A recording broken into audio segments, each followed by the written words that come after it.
All right, today I want to solve a problem. Now that the barn work is mostly done, I think for the winter, maybe, I want to turn my attention to something that I'd like to get done around here. I was gifted these small bookshelf speakers. I want to make a place for them to live. I don't have enough horizontal surfaces in here as it is, so they can't just sit on a bench or shelf somewhere. So I'd like to build some dedicated speaker shelves to hang somewhere in the workshop so that I can have some music when I want to. I'm going to go old school and have just some bookshelf speakers hanging on the wall here.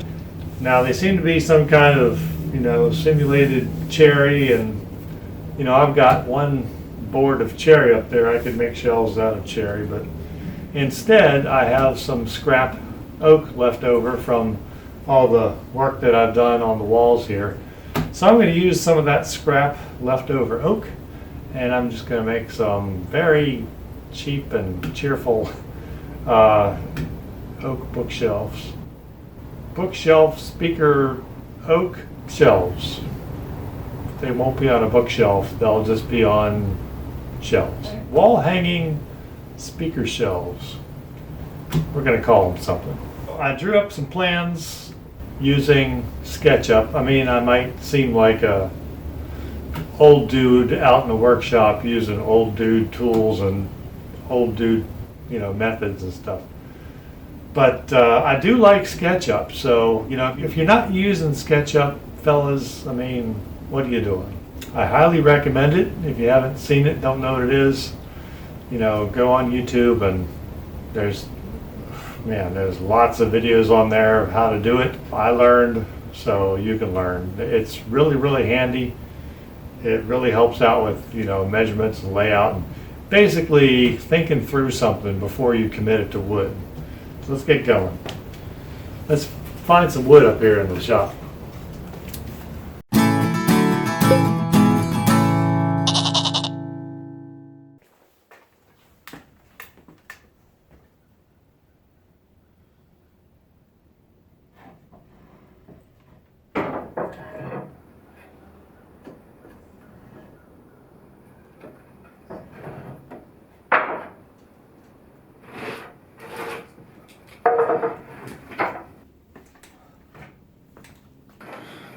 Now I want these to be 3/4 of an inch.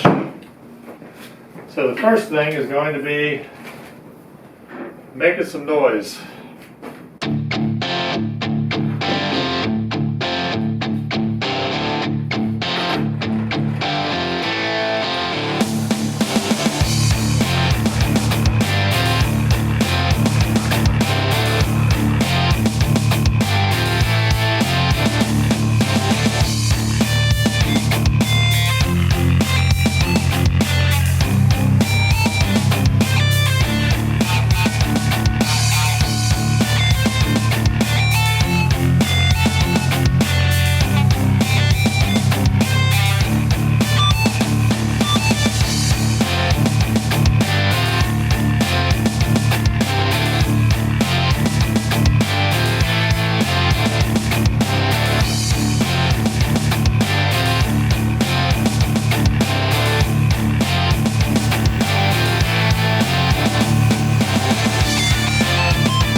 So you might be asking, well, what are you making?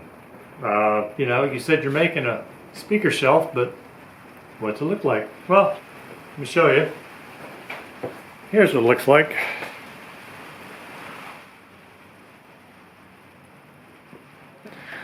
This is kind of a side view, and it shows the shelf on top. This is designed to sit on a cleat on the wall. So the back piece is beveled to fit inside the cleat, and the brace coming down from the front is going to rest on that cleat, so it's not going to connect to anything on the bottom until you hook it onto the wall, and then it will rest on the cleat to support the front of the shelf. That's the theory. So this is all going to be upside down, so use your imagination a little bit. Here's the top of the shelf, upside down. There's what's going to engage with the cleat. This didn't come out as a really tight joint, so I think glue is going to have to be my friend on this one. And then this will fit in here like this, and it is only going to rest on the bottom of that cleat. So it's not going to be connected to anything until it's hooked to the wall.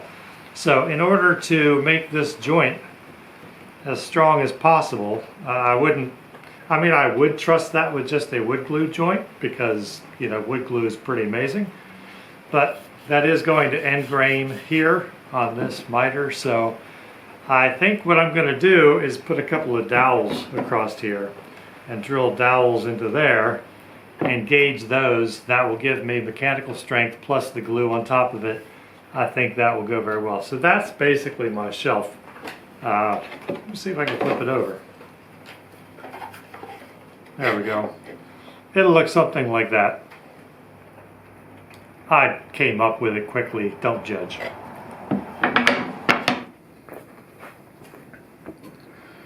Okay, so here are all the parts for my speaker shelf. Got the top, the brace, and the back that'll engage with the cleat. I also have a couple of dowels. I drilled dowel holes, and these dowels that I had, they were just little project dowels, are about that long. They were a little too long, so I had to cut them off. I'll put those right in the holes. That lines them up, gives a little more glue, a little more hold for the glue, and this will sit at a diagonal this way, and the cleat will use this lock rabbet in the back to hold in that way. I sanded all of these and just kind of took the edge off of this. I wanted to make it pretty nice to the touch, but still have a nice crisp edge. I like crisp edges on wood projects. So it feels a little better. And I was trying to figure out, how am I going to clamp this down at such an odd angle? But I've got this cutoff that's at a 45. So I think I will just glue this down, place that 45 right here, and when you clamp that down, it actually holds this pretty stiff, so that might give enough downward pressure for the glue to dry and become stiff. So here's my goofy looking shelf.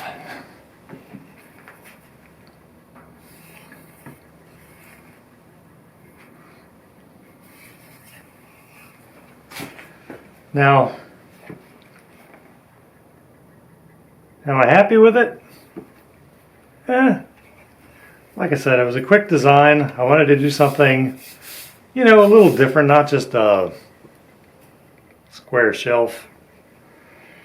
And for anybody who's still like not clear on why this shape,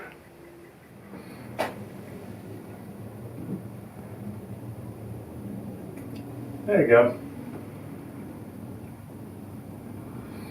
The idea is that I'm going to have these cleats hanging all over the walls so that I can make holders, and put tools anywhere I need them along the walls. So these cleats should be anywhere. So I should just be able to move these if I need to relocate them at some point. I'll be able to put them on an existing cleat. And there you go. The cleat kind of completes the triangle here.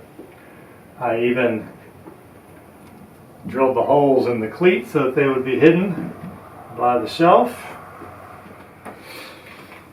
As I look at this, I'm realizing, at least for now, while these are still just for the shelves, I could have made the cleat out of oak and it would have completed the shape, especially if I made the cleat exactly the same size as the shelf.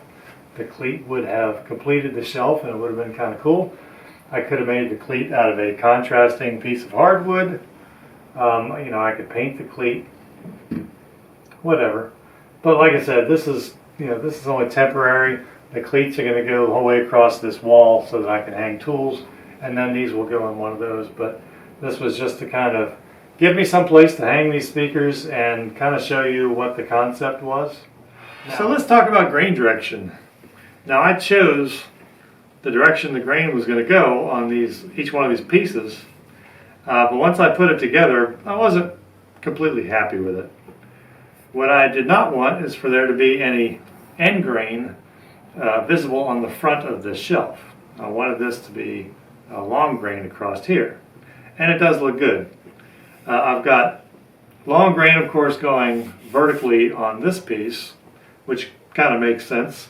You've got no reason for end grain to be visible on this piece, so this goes down, and you've got long grain on the side as well. Now on the side of the top shelf, you've got end grain, which I'm not really thrilled about. And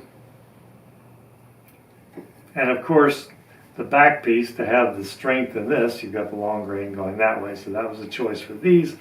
I could have turned this one 90 degrees. I would have had end grain on the front, which would have bugged me, but at least the long grain would have been on all three of these on the side, visible from the side. That being said, that's just kind of an aesthetic thing. However,